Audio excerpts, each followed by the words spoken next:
My dear brother, I can no longer refuse myself the pleasure of profiting by your kind invitation when we last parted, of spending some weeks with you at Churchill, and therefore, if quite convenient to you and Mrs. Vernon to receive me at present, I shall hope within a few days to be introduced to a sister whom I have so long desired to be acquainted with. My kind friends here are most affectionately urgent with me to prolong my stay, but their hospitable and cheerful dispositions lead them too much into society for my present situation and state of mind, and I impatiently look forward to the hour when I shall be admitted into your delightful retirement. I long to be made known to your dear little children, in whose hearts I shall be very eager to secure an interest. I shall soon have need for all my fortitude, as I am on the point of separation from my own daughter.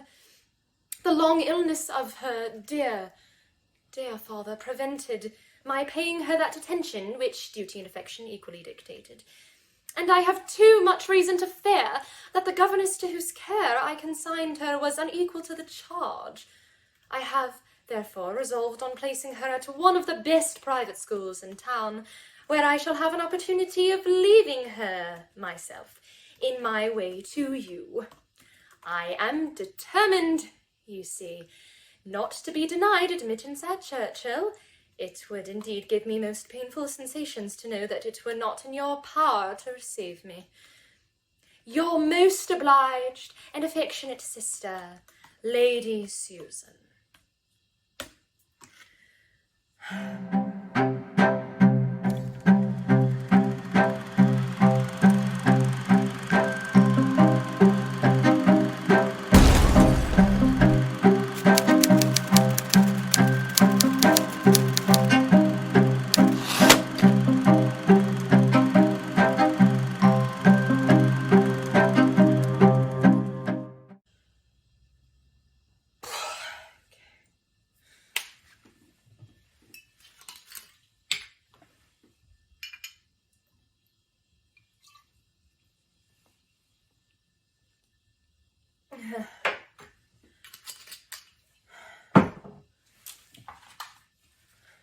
Good heavens.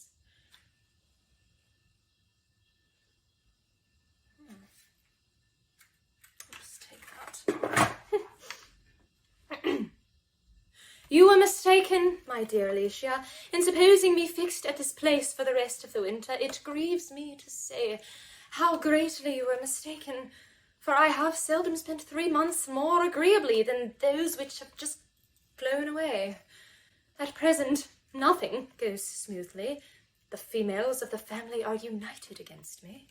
You foretold how it would be when I first came to Langford, and Mainwaring is so uncommonly pleasing that I was not without apprehensions for myself. I remember saying to myself as I drove to the house, I like this man. Pray heaven no harm come of it.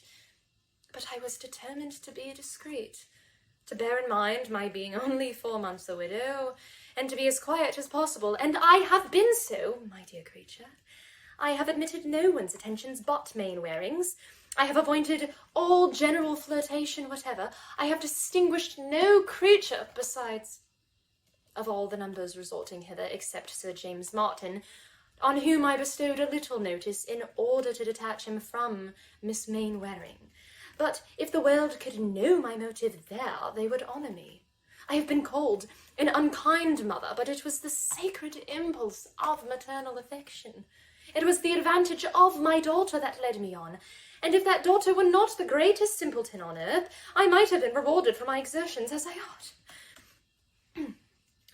Sir James did make proposals to me for Frederica, but Frederica, who was born to be the torment of my life, chose to set herself so violently against the match that I thought it better to lay aside the scheme for the present.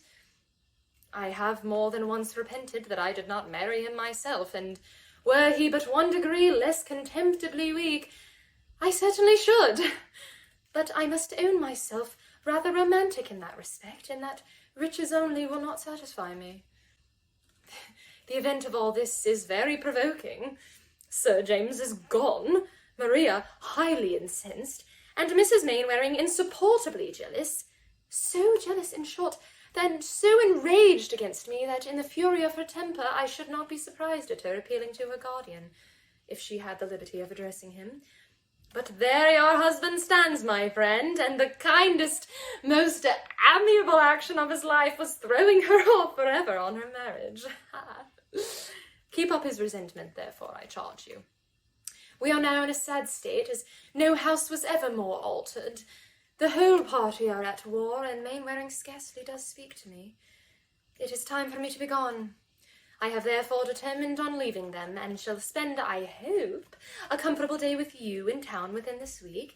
If I am as little in favour with Mr. Johnson as ever, then you must come to me at 10 Wigmore Street.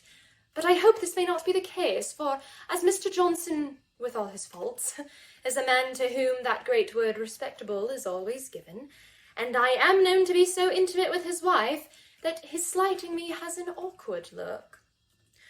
I take London in my way to that insupportable spot, a country village, for I really am going to Churchill. Forgive me, my dear friend, it is my last resource. Were there another place in England open to me, I would prefer it. Charles Vernon is my aversion, and I am not a fan. I am not very well acquainted with... No. I am afraid of his wife.